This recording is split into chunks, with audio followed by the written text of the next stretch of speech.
Jelas Nabi Muhammad adalah seorang politisi. Jelas Nabi Muhammad adalah seorang negarawan.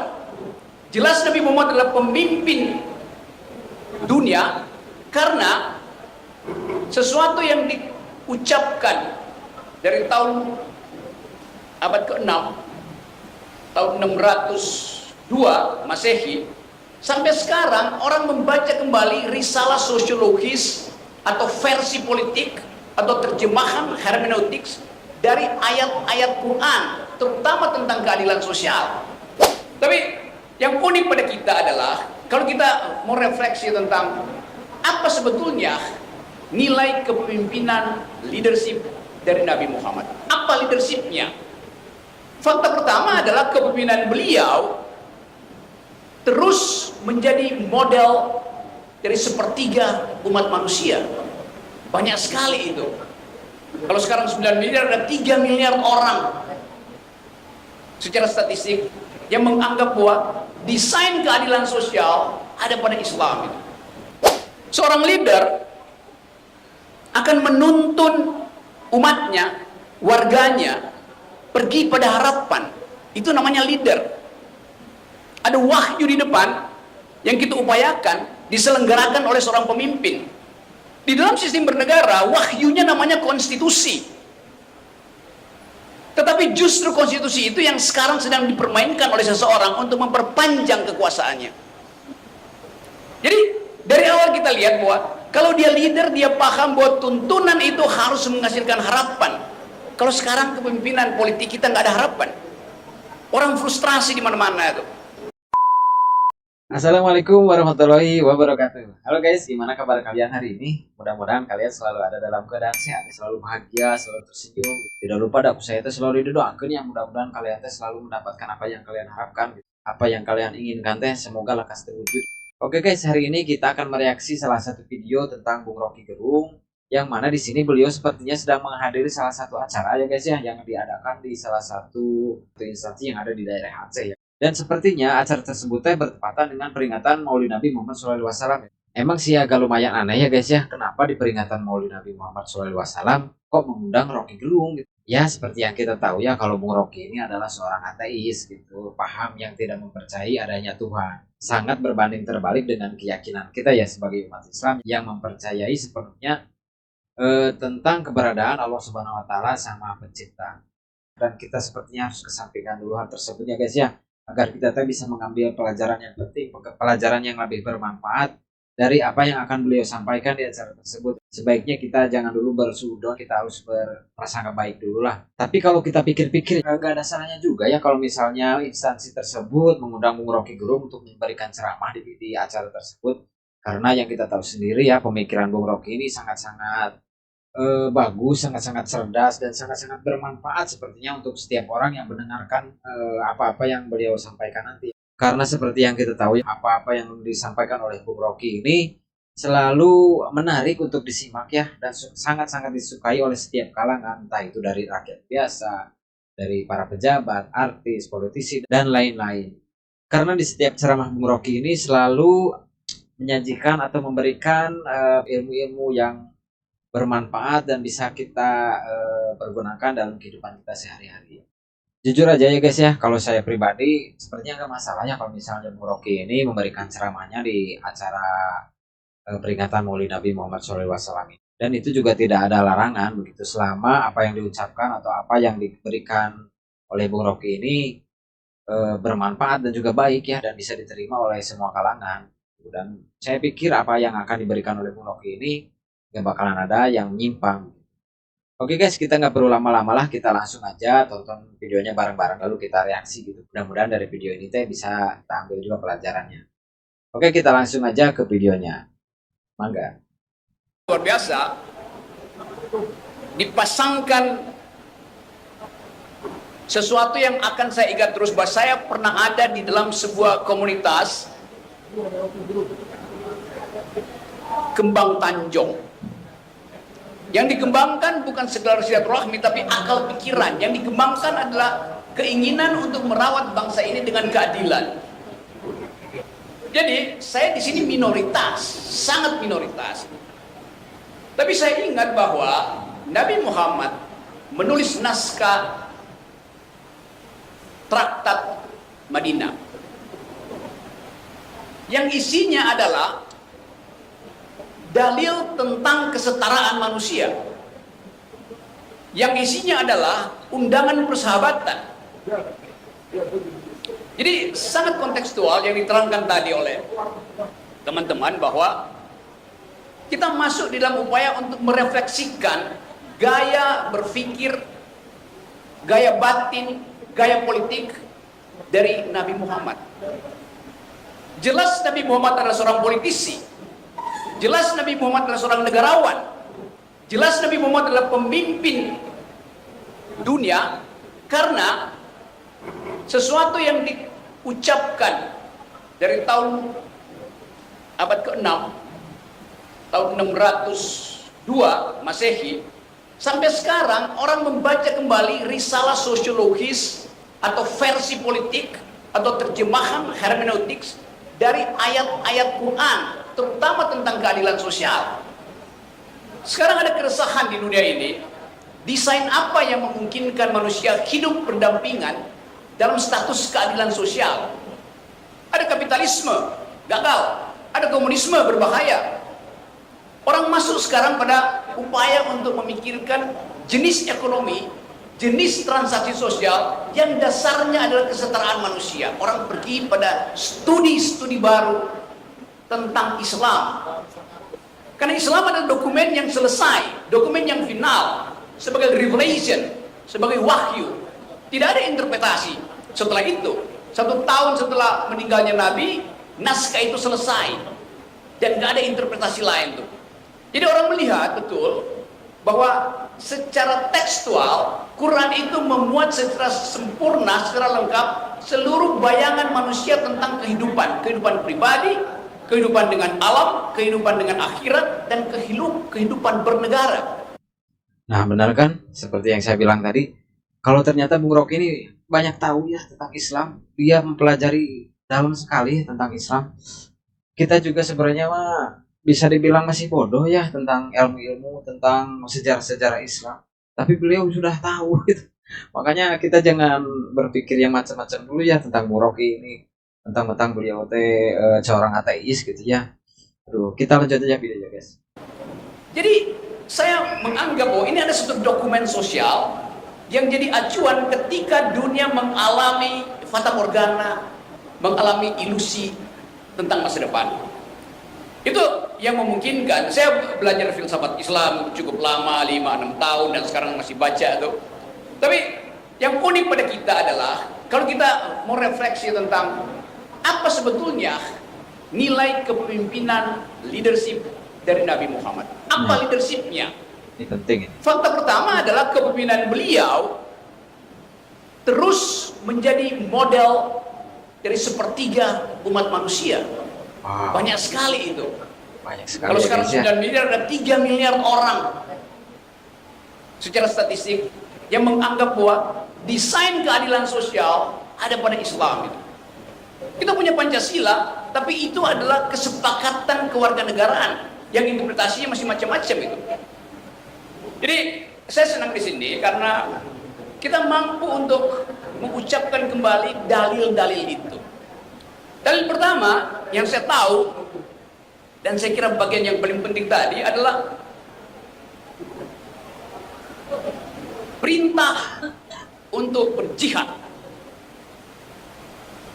Berjihad artinya mengucapkan kebaikan dan menyelenggarakan kebaikan. Berjihad artinya menghalangi keburukan dan mengupayakan tidak bertambahnya kejahatan. Itu pengertian saya. Tetapi negara sering menganggap jihad artinya kekerasan. Jadi negara buta huruf terhadap interpretasi sosiologis, interpretasi perdamaian yang diajarkan di dalam kitab suci Al-Quran. Saya membaca banyak verses itu. Kita sekarang ada di dalam upaya untuk memahami bagaimana mungkin kitab itu diturunkan pada seseorang yang buta huruf.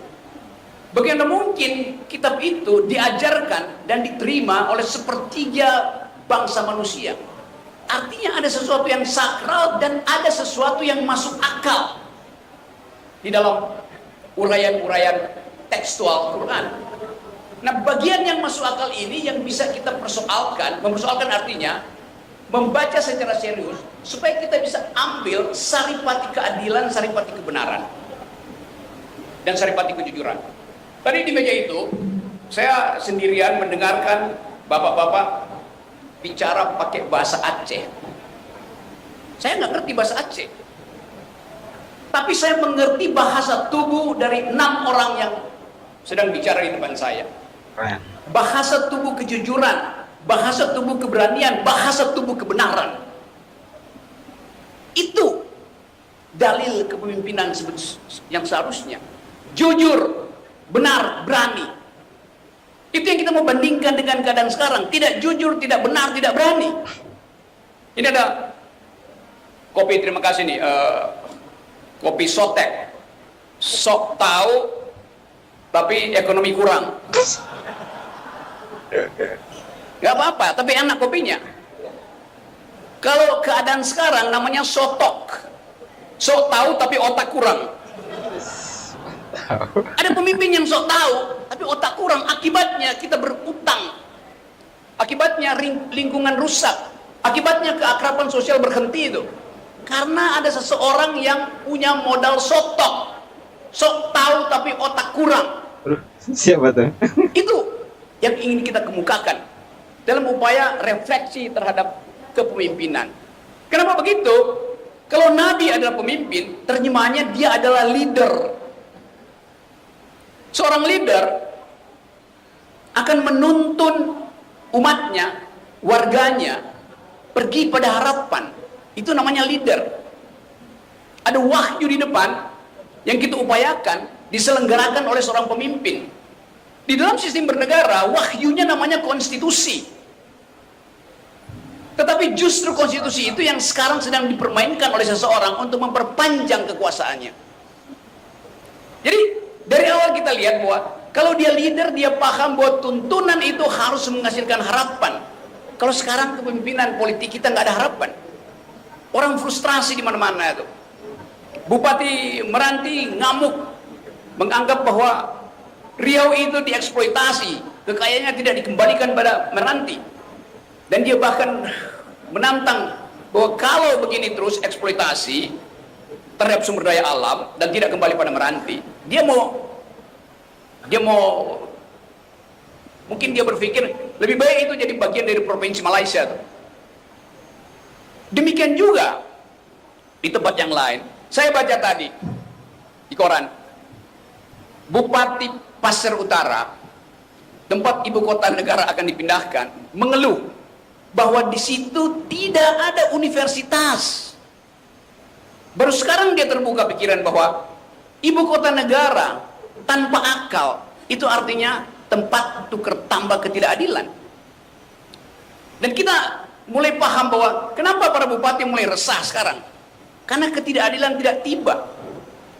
Kalau misalnya kita berpikir bahwa IKN itu adalah semacam upaya untuk memperlihatkan kemegahan bangsa, di situ akan ada perusakan lingkungan, di situ akan ada makhluk Tuhan yang akan disingkirkan demi menanam beton di IKN. Padahal doktrin Islam adalah pelihara, hormati semua makhluk. Jadi IKN itu tidak berbasis pada sosiologi Islamis yang memerintahkan manusia untuk saling bersahabat, bahkan bersahabat dengan makhluk. Kalau kita perluas pembicaraan ini, kita kehilangan kemampuan untuk membaca masa depan karena seolah keadilan sosial itu terhalang oleh kita. Doktrin sosial Islam adalah kesetaraan manusia, bahkan kesetaraan antar makhluk, penghormatan antar makhluk. Kita diminta untuk berlaku dalam perspektif mencintai itu, bukan memusuhi. Yang terjadi sekarang adalah pertarungan politik sama dengan pertarungan suku, sama dengan pertarungan etnis. Saya pernah membaca kuliah, sebut aja kuliah, atau khutbah terakhir, khutbah Nabi Muhammad terakhir Ketika beliau mengatakan bahwa orang Arab tidak lebih tinggi dari orang Yahudi, orang Yahudi tidak lebih tinggi dari orang Barat, kulit hitam tidak lebih buruk dari kulit putih tidak lebih indah dari kulit hitam. Hal yang itu diucapkan 1300 tahun yang lalu, yang baru dipahami oleh Perserikatan Bangsa-Bangsa setelah Perang Dunia Kedua. Islam mendahului kesetaraan manusia. Nabi Muhammad dalam perspektif itu bukan seorang rasis pasti.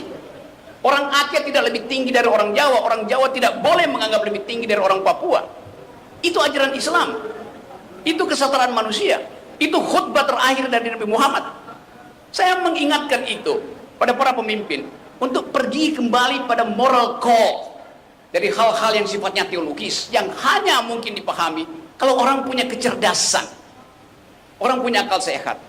Dan memang Quran diturunkan ke wilayah kedunguan ketika masyarakat Arab mengalami pensoliman karena otak tidak dikembangkan. Itu yang menyebabkan ayat pertama adalah baca. Kan itu isi pertama, dalil pertama dari Quran. Baca, belajar, pikir, ikro. Bukan kerja.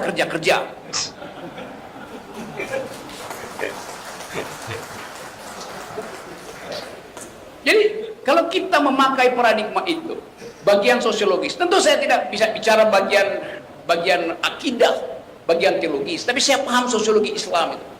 Semua agama ada dimensi esoteris, ada dimensi eksoteris. Esoteris itu bagian batin yang hanya mungkin dialami ketika orang ada pada kesusukan individual. Ketika dia kusuk, dia mengalami gejala esoteris, fenomena esoteris, berupaya untuk menyatukan batin dengan alam semesta dan dengan pencipta alam semesta. Bagian yang rahasia dari manusia yang kita sebut iman itu. Tapi ada bagian yang eksoteris, pakai X bukan S. Itu bagian kemasyarakatan, bagian yang bisa kita akses bersama-sama. Jadi nanti orang akan mempersoalkan kenapa Rocky Gerung non muslim bicara di dalam forum Maulid Nabi. Karena mereka tidak paham bahwa agama itu ada bagian esoteris, ada bagian eksoteris, di mana persahabatan manusia itu diikat oleh janji kebenaran, janji keberanian, janji keadilan. Nah, akhirnya kita temuin ya kenapa Bung Rocky ini berbicara di acara Maulid Nabi ya. Dan emang sepertinya beliau pantas dan sangat layak berbicara di acara tersebut. Ya, seperti yang kita tahu lah, nggak ada hal baru yang bisa kita ambil ya dari tahun ke tahun itu. Nah, nih dari ceramah Bung Rocky ini, akhirnya kita menemukan hal yang baru dan layak untuk kita dengarkan saat memperingati hari besar Maulid Nabi Muhammad SAW. Dan ini sangat bermanfaat sekali ya buat kita ya guys ya, sebagai rakyat gitu ya. Dan diharapkan kita semakin mengagumi dan semakin meneladani Nabi Muhammad SAW. Mantap sekali Bung Rocky. Saya masih setuju pisanlah dengan apa yang dikatakan Bung Rocky ini. Oke guys, kita lanjut videonya ya guys ya. Suatu waktu saya berceramah di Universitas Gontor di Jombang, juga dikritik. Padahal saya bicara tentang keadilan sosial. Tapi Anda kasih kritik pada Pak Jokowi. Ya jelas kenapa Pak Jokowi tidak memberi keadilan sosial. Apa yang salah?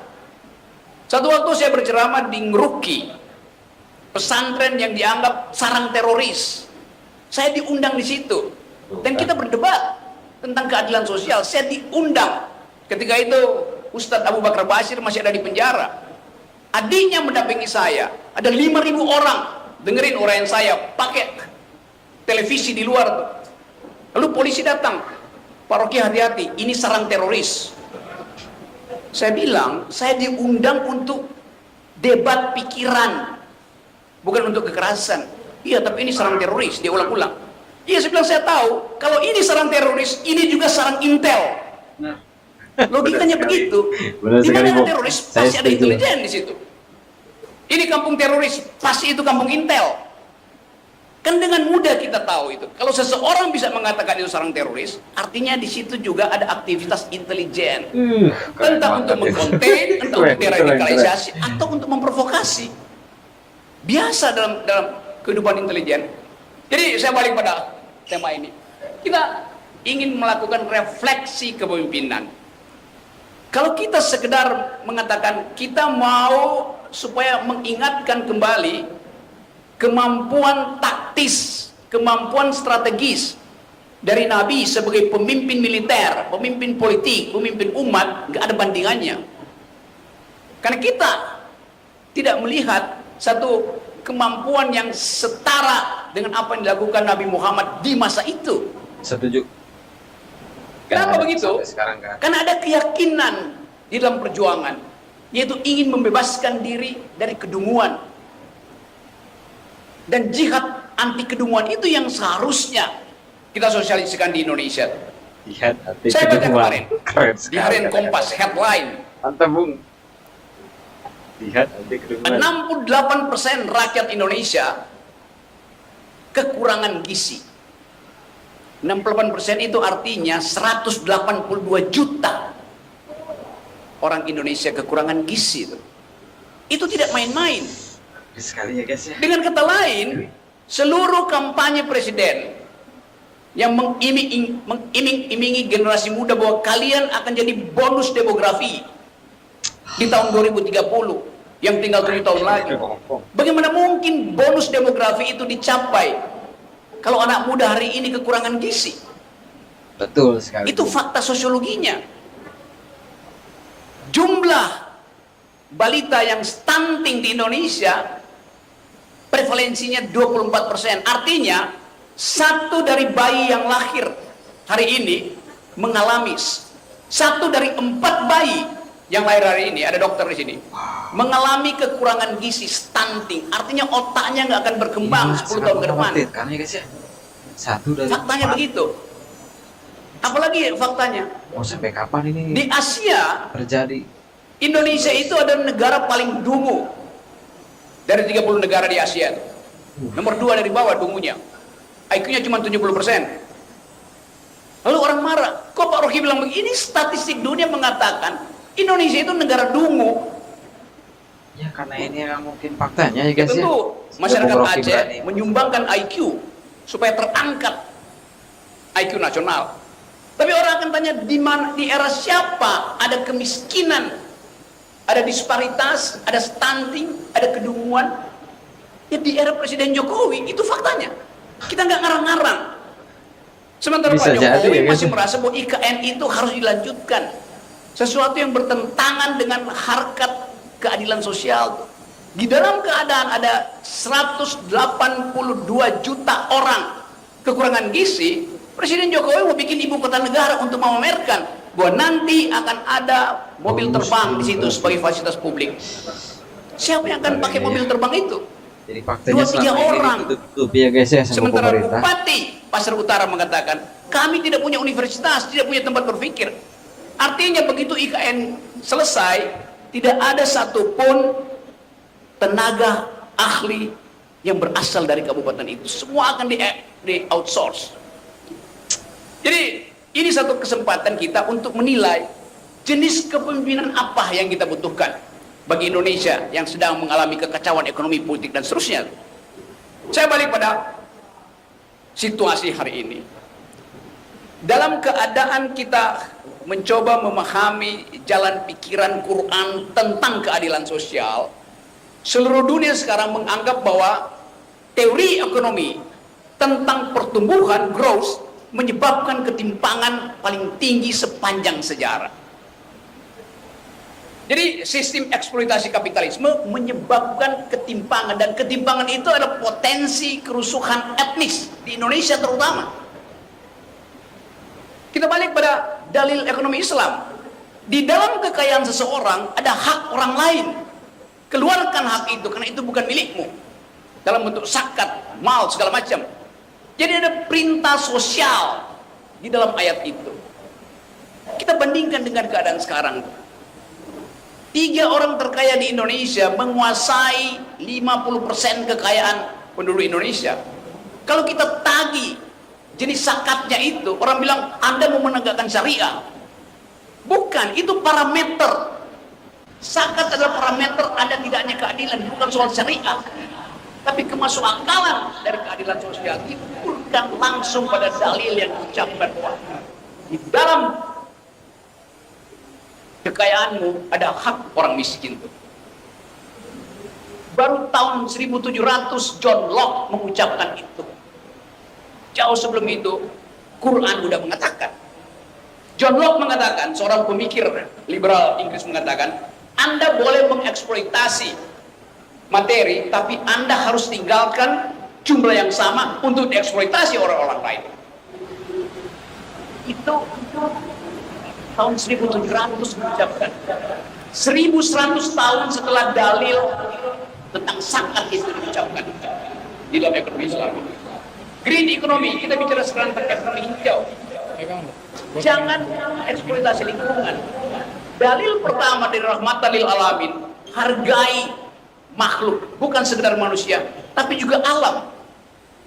Jadi kesetaraan itu sifat sosialistis dari Quran ada di dalam teks dan bisa dibaca, bisa diturunkan menjadi regulasi. Tetapi setiap kali umat Islam menuntut keadilan, dianggap bahwa umat Islam ingin mendirikan negara Islam. Padahal yang dituntut adalah paradigma keadilan.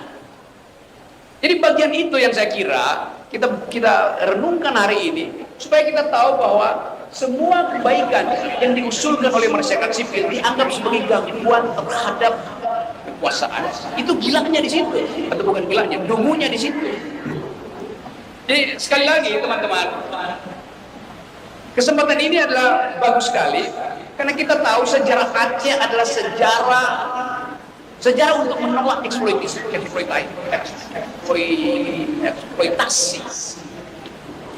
Waktu Aceh mengangkat senjata pada penjajah, yang dia mau katakan adalah kami ingin kemerdekaan junto keadilan, bukan sekedar kemerdekaan, tapi keadilan sosial, supaya tanah kita, tanah kami tidak dieksploitasi hanya untuk keuntungan kapitalisme. Sekarang tema itu berulang lagi. Kalau kita baca keresahan di Papua, keresahan di Halmahera, keresahan di Aceh, keresahan di Riau, sama idenya tuh. Bahwa merasa dihisap oleh Jakarta. Bahwa kekayaan Aceh, kekayaan Riau, kekayaan Papua dihisap oleh Jakarta. Yang balik ke situ adalah ada uang yang balik tapi sogokan yang disebut BLT yang gak ada apa-apanya dibandingkan dengan yang dihisap oleh pusat. Dan pusat dihisap kembali oleh sistem kapitalisme global. Jadi kita kembalikan pada keadaan hari ini, dan kita ingin mengingat bahwa diperlukan kepemimpinan baru. Itu yang kita dalilkan tuh. Tapi justru dengan isu kepemimpinan baru itu yang tadi secara sengaja tidak sengaja disebutkan Anies, memang itu kepemimpinan baru. Kenapa mesti dihalangi? Kalau Anies diajukan sebagai dalil kepemimpinan baru dan kekuasaan khawatir, ajukan orang yang setara Anies di dalam moral, di dalam persahabatan, di dalam intelektual. Sekarang yang diajukan adalah ada calon-calon presiden. Dasarnya apa? Elektabilitas.